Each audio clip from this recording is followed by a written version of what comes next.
ಸುತನ ಮತ್ತು ಪವಿತ್ರಾತ್ಮರ ನಾಮದಲ್ಲಿ ಆಮೇನ್. ಪ್ರಭು ಕ್ರಿಸ್ತರಲ್ಲಿ ಆತ್ಮೀಯ ಸಹೋದರ ಸಹೋದರಿಯರೇ, ಈ ದಿನದ ಮುಂಜಾನೆಯ ಜೀವಸ್ವರ ಫಿಲಿಪಿಯರಿಗೆ ಬರೆದ ಪತ್ರ 3ನೇ ಅಧ್ಯಾಯ ವಚನ 18. ಈ ತಪಸ್ಸು ಕಾಲದಲ್ಲಿ ಪ್ರಭು ಯೇಸುವಿನ ರಕ್ತ, ಪ್ರಭು ಯೇಸುವಿನ ಶಿಲುಬೆಯ ಪಾಡುಗಳು, ಯಾತನೆ ಮತ್ತು ಯೇಸುವಿನ ಶಿಲುಬೆಯ ಶಕ್ತಿಯನ್ನು ನಾವು ಧ್ಯಾನಿಸುತ್ತಾ ಬಂದಿದ್ದೇವೆ. ಈ ದಿನದ ವಚನ, ಕ್ರಿಸ್ತ ಯೇಸುವಿನ ಶಿಲುಬೆಗೆ ವಿರೋಧವಾಗಿ ನಡೆಯುವವರು ಅನೇಕರಿದ್ದಾರೆ. ಇದನ್ನು ಅತೀವ ದುಃಖದಿಂದ ಸಂತ ಪೌಲರು ಹೇಳುವಂತ ಮಾತು. ಕ್ರೈಸ್ತ ಯೇಸುವಿನ ಶಿಲುಬೆಗೆ ವಿರೋಧವಾಗಿ ನಡೆಯುವವರು ಅನೇಕರಿದ್ದಾರೆ. ಯಾವ ರೀತಿ ಎಂದು ಮುಂದಿನ ವಚನದಲ್ಲಿ ನೋಡುತ್ತೇವೆ. ಇದನ್ನು ನಾನು ಹಲವಾರು ಸಾರಿ ತಿಳಿಸಿರುವಂತೆ ಈಗಲೂ ಅತೀವ ದುಃಖದಿಂದ ಹೇಳುತ್ತಿದ್ದೇನೆ. ಹೊಟ್ಟೆಯೇ ಅವರ ದೇವರು, ನಾಚಿಕೆ ಪಡಿಸುವ ಕಾರ್ಯಗಳಲ್ಲಿಯೇ ಅವರಿಗೆ ಹೆಮ್ಮೆ, ನಶ್ವರವಾದ ವಿಷಯಗಳಲ್ಲಿಯೇ ಅವರಿಗೆ ವ್ಯಾಮೋಹ, ಹೀಗಾಗಿ ವಿನಾಶವೇ ಅವರ ಅಂತ್ಯ. Praise the lord. ಇವತ್ತು ಕ್ರಿಸ್ತನೆಂದು ಕರೆಯಲ್ಪಡುವ ನಾವು, ಯೇಸುವಿನ ಹೆಜ್ಜೆಯ ಜಾಡಿನಲ್ಲಿ ಜೀವಿಸಲು ಕರೆಯಲ್ಪಟ್ಟಿರುವ ನಾವು, ಯೇಸುವಿನ ಶಿಲುಬೆಯ ಮಾರ್ಗದಲ್ಲಿ ಜೀವಿಸಲು, ಯೇಸುವಿನ ಶಿಲುಬೆಯ ಮಹತ್ವವನ್ನು ಅರಿತುಕೊಂಡ ಮೇಲೂ ನಾವು ಆ ಶಿಲುಬೆಯ ಶಕ್ತಿಗೆ ವಿರೋಧವಾಗಿ ಜೀವಿಸಿದರೆ ವಿನಾಶವೇ ಅವರ ಅಂತ್ಯ. ಕಾರಣ ಇಲ್ಲಿ ಸಂತ ಪೌಲ್ ಹೇಳ್ತಾರೆ, ಹೊಟ್ಟೆಯೇ ಅವರ ದೇವರು. ಹೊಟ್ಟೆ ಬರೀ ಅನ್ನ ಆಹಾರವನ್ನ ಮಾತ್ರ ಸೂಚಿಸುವುದಿಲ್ಲ. ಹೊಟ್ಟೆ ಅಥವಾ ಹೊಟ್ಟೆ ಹಸಿವು ಅನ್ನೋದು ಶಾರೀರಿಕ ದುರಿಚ್ಛೆಗಳು, ಶಾರೀರಿಕ ವ್ಯಾಮೋಹಗಳ ಕುರಿತು ಸಂತ ಪೌಲರು ಹೇಳುವಂತ ಮಾತಾಗಿದೆ. ಹೊಟ್ಟೆಯೇ ಅವರ ದೇವರು ಅಂದರೆ ಹೊಟ್ಟೆಯನ್ನು ತೃಪ್ತಿಪಡಿಸುವುದು, ಶರೀರದ ದುರಿಚ್ಛೆಗಳನ್ನ, ಶರೀರದ ವ್ಯಾಮೋಹಗಳನ್ನ, ಶರೀರದ ಆಸೆ ಆಕಾಂಕ್ಷೆಗಳನ್ನು ತೃಪ್ತಿಪಡಿಸುವುದರಲ್ಲೇ ಅವರಿಗೆ ವ್ಯಾಮೋಹ, ನಶ್ವರವಾದ ವಿಷಯಗಳಲ್ಲೇ ಅವರಿಗೆ ಹೆಮ್ಮೆ, ನಾಚಿಕೆ ಪಡಿಸುವ ವಿಷಯಗಳಲ್ಲಿ ಅವರು ತಲ್ಲೀನರಾಗಿರುತ್ತಾರೆ.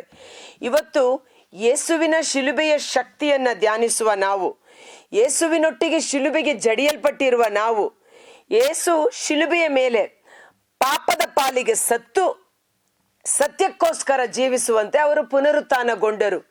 ಹೀಗಿರುವಲ್ಲಿ ಯೇಸುವಿನ ನಾಮದಲ್ಲಿ ದೀಕ್ಷಾ ಸ್ನಾನ ಪಡೆದುಕೊಂಡ ನಾವು ನಮ್ಮ ಪಾಪದ ಪಾಲಿಗೆ ಸತ್ತು ದೇವರಿಗಾಗಿ ಜೀವಿಸುವುದಕ್ಕಾಗಿ ಕರೆಯಲ್ಪಟ್ಟಿದ್ದೇವೆ. ಹೀಗಿರುವಾಗ ಈ 40 ದಿನಗಳು ನಾವು ಅನೇಕ ತ್ಯಾಗಗಳನ್ನು ಕೈಗೊಂಡು, ಉದಾಹರಣೆಗೆ ನೋಡಿ, ಕುಡುಕುತನದ ಬಾಧೆಯಲ್ಲಿರುವವರು 40 ದಿನ ನಾನು ಕುಡಿಯೋದಿಲ್ಲ ಅಂತ ತೀರ್ಮಾನ ಮಾಡ್ತಾರೆ. ಒಳ್ಳೆಯದು. ಆದರೆ ತದನಂತರ ಅದನ್ನೇ ನಾವು ಮುಂದುವರಿಸಿಕೊಂಡು ಹೋಗಬೇಕು. 40 ದಿನ ನೀನು ನಿಗ್ರಹ ಮಾಡಿದ್ದೆ, ಆದರೆ ಆ 40 ದಿನಗಳ ತಪಸ್ಸು ಕಾಲ ನಿನ್ನ ಮುಂದಿನ ಜೀವನಕ್ಕೆ ಅಡಿಪಾಯವಾಗಬೇಕು. ಮುಂದಿನ ಜೀವನವನ್ನು ರೂಪಿಸುವ ಶುಭ ದಿನವಾಗಿ ಮಾರ್ಪಾಡಾಗಬೇಕು. ಈಗ 40 ದಿನ ಕೆಟ್ಟದ್ದು ಮಾತನಾಡೋದಿಲ್ಲ, ಕೆಟ್ಟದ್ದು ನೋಡೋದಿಲ್ಲ, ಅಥವಾ ಪಾಪ ಕೃತ್ಯಗಳಲ್ಲಿ ಭಾಗಿಯಾಗೋದಿಲ್ಲ, ಕುಡಿಯೋದಿಲ್ಲ, ಸಿಗರೆಟ್ ಸೇದೋದಿಲ್ಲ, ಧೂಮಪಾನ ಹಾಕೋದಿಲ್ಲ, ಅಶ್ಲೀಲ ಚಿತ್ರಗಳನ್ನು ನೋಡುವುದಿಲ್ಲ, ನಾನು ಉಪವಾಸ ಇದ್ದೇನೆ, ನಾನು ತಪಸ್ಸು ಕಾಲದಲ್ಲಿದ್ದೇನೆ ಎಂದು ಎಲ್ಲವನ್ನ ತೊರೆದು 40 ದಿನ ನಾವು ತ್ಯಾಗದ ಪರಿಶುದ್ಧತೆಯ ಜೀವನವನ್ನ ನಡೆಸಿ, ಈ 40 ದಿನ ಮುಗಿದ ಮೇಲೆ ಹಳೆಯ ಪಾಪಗಳನ್ನ ಮತ್ತೆ ಮರುಕಳಿಸಿ ನಾವು ಮಾಡಿದ್ದೆ ಆದರೆ ನಾವು ಮಾಡಿದ ಈ ತಪಸ್ಸಿನ ತ್ಯಾಗದ ಬೆಲೆಯಾದರೂ ಏನು? ಅದನ್ನೇ ಇಲ್ಲಿ ಸಂತ ಪೌಲ ಹೇಳೋದು, ಶಿಲುಬೆಗೆ ವಿರೋಧವಾಗಿ ಜೀವಿಸುತ್ತಿದ್ದಾರೆ. ಈ 40 ದಿನದಲ್ಲಿ ನಾವು ಶಿಲುಬೆಯ ಶಕ್ತಿಯನ್ನ ಧ್ಯಾನಿಸಿ, ಪೇತ್ರರು ಇದರ ಬಗ್ಗೆ ಹೇಳುತ್ತಾರೆ, ನಾಯಿ ತಾನು ಕಕ್ಕಿದ್ದನ್ನು ಮತ್ತೆ ನೆಕ್ಕಲು ಹೋಯಿತು, ಮೈ ತೊಳೆದ ಹಂದಿ ಮತ್ತೆ ಕೊಚ್ಚೆಯಲ್ಲಿ ಹೋಗಿ ಹೊರಳಾಡಿತು ಎಂಬ ಗಾದೆ ಮಾತು ಇವರಿಗೆ ಅನ್ವಯಿಸುತ್ತದೆ. 2 ಪೇತ್ರ 2ನೇ ಅಧ್ಯಾಯ ವಾಕ್ಯವನ್ನು ಓದೋಣ. 2 ಪೇತ್ರ 2ನೇ ಅಧ್ಯಾಯ ವಚನ 21 ಬಹಳ ಚೆನ್ನಾಗಿದೆ. ಅವರು ನೀತಿಯ ಮಾರ್ಗವನ್ನು ಅರಿತುಕೊಂಡು ತಾವು ಸ್ವೀಕರಿಸಿದ ಪವಿತ್ರ ಆಜ್ಞೆಯನ್ನು ತಿರಸ್ಕರಿಸುವುದಕ್ಕಿಂತ ಅದನ್ನು ಅರಿಯದೇ ಇದ್ದಿದ್ದರೆ ಎಷ್ಟೋ ಚೆನ್ನಾಗಿರುತ್ತಿತ್ತು. ನಾಯಿ ತಾನು ಕಕ್ಕಿದ್ದನ್ನೇ ನೆಕ್ಕಲು ಹೋಯಿತು, ಮೈ ತೊಳೆದ ಹಂದಿ ಕೊಳಚೆಯಲ್ಲಿ ಹೊರಳಲು ಹೋಯಿತು ಎಂಬ ಈ ಗಾದೆಗಳು ಅವರಿಗೆ ಸರಿಯಾಗಿ ಅನ್ವಯಿಸುತ್ತದೆ. 20ನೇ ವಾಕ್ಯ ಹೇಳುತ್ತೆ, ನಮ್ಮ ಪ್ರಭು ಹಾಗೂ ಉದ್ಧಾರಕರಾದ ಯೇಸು ಕ್ರಿಸ್ತರನ್ನು ಕುರಿತ ಜ್ಞಾನದ ಮೂಲಕ ಕೆಲವರು ಲೋಕದ ಕಲ್ಮಶದಿಂದ ಪಾರಾಗಿ ನಿರ್ಮಲರಾಗುತ್ತಾರೆ. ಇಂಥವರು ಮರಳಿ ಅದರಲ್ಲೇ ಸಿಲುಕಿಕೊಂಡರೆ, ಮರಳಿ ಅದಕ್ಕೆ ಗುಲಾಮರಾದರೆ ಅವರ ಅಂತಿಮ ಗತಿ ಮೊದಲ ಗತಿಗಿಂತಲೂ ಅಧೋಗತಿಯಾಗಿರುತ್ತದೆ. ಮರಳಿ ಆ ಪಾಪಕ್ಕೆ ಹೋದರೆ, ಮರಳಿ ಮೊದಲಿನ ಸ್ಥಿತಿಗೆ, ಮರಳಿ ಮೊದಲಿನ ಹಳೆಯ ಪಾಪಕ್ಕೆ ಸಿಕ್ಕಿ ಹಾಕಿಕೊಂಡರೆ ಅವರ ಸ್ಥಿತಿ ಅಧೋಗತಿಯಾಗಿರುತ್ತದೆ. ಹೌದಲ್ವಾ? ಈ ತಪಸ್ಸು ಕಾಲ ನಮ್ಮ ಜೀವಿತದಲ್ಲಿ ಒಂದು ನಾಟಕವಾಗಿ ಇರಬಾರದು. ಅದು ನಿಜ ಮಾನಸಾಂತರವಾಗಿ ಪ್ರೀತಿಯ ತ್ಯಾಗದ ಜೀವನವಾಗಿ ಮಾರ್ಪಾಡಾಗಬೇಕು. ಈ 40 ದಿನಗಳಲ್ಲಿ ನಾವೇನೆಲ್ಲ ತೀರ್ಮಾನ ತೆಗೆದುಕೊಳ್ಳುತ್ತೇವೋ ಅದು ಜೀವಮಾನ ಪರ್ಯಂತ ನಾವು ಮುನ್ನಡೆಸಿಕೊಂಡು ಹೋಗುವ ಅಭಿಷೇಕ ನಮಗೆ ಸಿಗಬೇಕು. ನಾಯಿ ತನಗೆ ಇದು ಅಸಹ್ಯ ಎಂದು ಕಕ್ಕಿದ ಮೇಲೆ ಮತ್ತೆ ಅದನ್ನು ಹೋಗಿ ತಿಂದರೆ ಅದು ಎಷ್ಟು ಅಸಹ್ಯ. ಕೊಚ್ಚೆಯಲ್ಲಿ ಬಿದ್ದಿದ್ದ ಹಂದಿಯನ್ನು ತೆಗೆದು ಯಜಮಾನ ಚೆನ್ನಾಗಿ ಸ್ನಾನ ಮಾಡಿಸಿ ತೊಳೆದು ಶುದ್ಧ ಮಾಡಿ ಮತ್ತೆ ಅದು ಕೊಚ್ಚೆಗೆ ಹೋದರೆ ಆ ಶುದ್ಧೀಕರಣ ಪ್ರಕ್ರಿಯೆ ಆದರೂ ಯಾತಕ್ಕಾಗಿ? ಯೇಸುವಿನ ರಕ್ತವನ್ನು, ಅವರ ಪವಿತ್ರಾತ್ಮರನ್ನು, ನಮ್ಮನ್ನು ಶುದ್ಧೀಕರಿಸುವ ರಕ್ತವನ್ನ ತುಚ್ಛೀಕರಿಸಬೇಡಿ, ತಿರಸ್ಕರಿಸಬೇಡಿ. ಯೇಸು ತಮ್ಮ ಅಮೂಲ್ಯ ರಕ್ತದಿಂದ ಶಿಲುಬೆ ಮೇಲೆ ಪ್ರಾಣ ಯಾತನೆಯನ್ನು ಅನುಭವಿಸಿ ತನ್ನ ರಕ್ತವನ್ನು ಸುರಿಸಿ ನಮ್ಮನ್ನು ಕ್ರಯಕ್ಕೆ ಕೊಂಡುಕೊಂಡಿದ್ದಾರೆ. ಅವರ ರಕ್ತ ನಮ್ಮ ಸಕಲ ಪಾಪಗಳಿಂದ ನಮ್ಮನ್ನು ಕ್ಷಮಿಸಿ ಬಿಡುಗಡೆ ಮಾಡಿದೆ. ಮತ್ತೆ ಹಳೆಯ ಪಾಪಕ್ಕೆ ನಾವು ಗುಲಾಮರಾದರೆ ಅಧೋಗತಿ ಎಂದು ಪವಿತ್ರ ಗ್ರಂಥ ಹೇಳುತ್ತದೆ.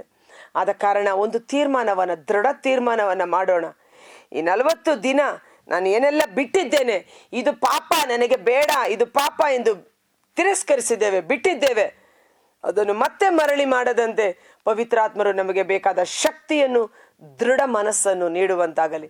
ಕರ್ತರಾದ ಯೇಸುವೇ, ಮುಂಜಾನೆ ಜೀವಸ್ವರ ಆಲಿಸುತ್ತಿರುವ ಪ್ರತಿಯೊಬ್ಬ ಸಹೋದರ ಸಹೋದರಿಯರ ಕುಟುಂಬಗಳು ನಿಮ್ಮ ಕರಗಳಿಗೆ ಸಮರ್ಪಿಸುತ್ತೇನೆ. ಸ್ನಾನ ದೀಕ್ಷೆ ಸಂಸ್ಕಾರದ ಮೂಲಕ ಪಾಪದ ಪಾಲಿಗೆ ಸತ್ತಿರುವ ನಾವು ಮತ್ತೆ ಅದೇ ಪಾಪದಲ್ಲಿ ಜೀವಿಸಲು ಹೇಗೆ ತಾನೇ ಸಾಧ್ಯ? ಪಾಪ ಹೆಚ್ಚಾದಂತೆ ದೇವರ ಕೃಪೆ, ದೇವರ ಕರುಣೆ ಯಥೇಚ್ಛವಾಗಿ ನಮ್ಮ ಮೇಲೆ ಸುರಿಯಲಾಯಿತು. ಇವತ್ತು ನಮ್ಮ ಎಷ್ಟೋ ಪಾಪಗಳು, ಪಾಪದ ಸ್ವಭಾವಗಳಿಂದ ನಾವು ಬಿಡುಗಡೆಯನ್ನು ಹೊಂದಿಕೊಂಡಿರುವಾಗ ಮತ್ತೆ ಹಳೆಯ ಪಾಪಕ್ಕೆ, ಶರೀರದ ದುರಿಚ್ಛೆಗಳಿಗೆ ಗುಲಾಮರಾಗಿ ಆ ಗುಲಾಮತನದ ನೊಗಕ್ಕೆ, ಸೈತಾನನ ವಶಕ್ಕೆ ನಾವು ಸಿಕ್ಕಿ ಹಾಕಿಕೊಳ್ಳದಂತೆ ಯೇಸುವೇ ನಮ್ಮನ್ನು ಪರಿಪೂರ್ಣವಾಗಿ ಬಿಡುಗಡೆ ಮಾಡಿ ಹಳೆಯ ಪಾಪದ ದಾಸತ್ವದಿಂದ ನಮ್ಮನ್ನು ವಿಮುಕ್ತಗೊಳಿಸಿ ನಾವಿನ್ನು ಪಾಪಕ್ಕೆ ಗುಲಾಮರಲ್ಲ, ದೈವಾನುಗ್ರಹಕ್ಕೆ, ದೇವರ ಕೃಪೆಗೆ ಮಾತ್ರ ನಾವು ಪಾತ್ರರು. ಈಜಿಪ್ಟಿನ ದಾಸತ್ವದಿಂದ ತನ್ನ ಇಸ್ರಾಯೇಲ್ ಜನಾಂಗವನ್ನು ದೇವರು ಬಿಡಿಸಿಕೊಂಡು ಮರುಭೂಮಿಯಲ್ಲಿ ನಡೆಸುವಾಗ ಅನೇಕ ಅದ್ಭುತಗಳನ್ನು ಮಾಡಿದರು. ಅವರ ಕಣ್ಮುಂದೆ ನಡೆದರೂ ಸಹ ಆ ಜನರು ದೇವರ ವಿರುದ್ಧ ಗೊಣಗಾಡಿದರು. ಕಾಮುಕತನ, ವ್ಯಭಿಚಾರ, ಕುಡುಕುತನ, ದುಂದೌತಣದಲ್ಲಿ ಅವಿಶ್ವಾಸ, ಅನ್ಯ ದೇವರುಗಳ ಆರಾಧನೆ, ಈ ಕಾರ್ಯಗಳನ್ನು ಮಾಡುವಾಗ ಅವರು ಯಾರು ಕಾನಾನ್ ನಾಡನ್ನ ತಲುಪಲಿಲ್ಲ. ದೇವರ ವಾಗ್ದತ್ತ ನಾಡನ್ನ ತಲುಪದೆ ಅವರು ಮರುಭೂಮಿಯಲ್ಲಿಯೇ ನಾಶವಾಗಿ ಹೋದರು. ಇದು ನಮ್ಮೆಲ್ಲರಿಗೂ ನಿದರ್ಶನವಾಗಿದೆ. ಈ ಪೀಳಿಗೆ ಈ ಸಂಗತಿಯನ್ನು ಕೇಳಿ ಎಚ್ಚೆತ್ತುಕೊಳ್ಳುವಂತೆ ನಮಗಾಗಿ ಅವೆಲ್ಲವನ್ನು ಪವಿತ್ರ ಗ್ರಂಥದಲ್ಲಿ ಬರೆಯಲ್ಪಟ್ಟಿದೆ.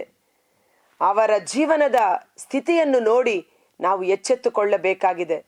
ಕರ್ತರಾದ ಯೇಸುವೇ, ಈ 40 ದಿನ ನಾವು ಕೈಗೊಳ್ಳುವ ಎಲ್ಲ ಉಪವಾಸ, ಪರಿಶುದ್ಧವಾದ ಜೀವನ, ಪಾಪಕ್ಕೆ ವಿಮುಖತೆ, ಅದು ಜೀವಮಾನ ಕಾಲ ನಾವು ಮುನ್ನಡೆಸಿಕೊಂಡು ಹೋಗುವಂತೆ ನಮ್ಮನ್ನು ಬಲಪಡಿಸಿ, ದೃಢಪಡಿಸಿ, ಪವಿತ್ರಾತ್ಮರ ಅಭಿಷೇಕದಲ್ಲಿ ಸ್ಥಿರಪಡಿಸುವಂತೆ ಯೇಸುವಿನ ಅದ್ಭುತಕರವಾದ ನಾಮದಲ್ಲಿ ಪ್ರಾರ್ಥಿಸಿ ಬೇಡಿ ಹೊಂದಿಕೊಳ್ಳುತ್ತೇವೆ. ಆಮೇನ್.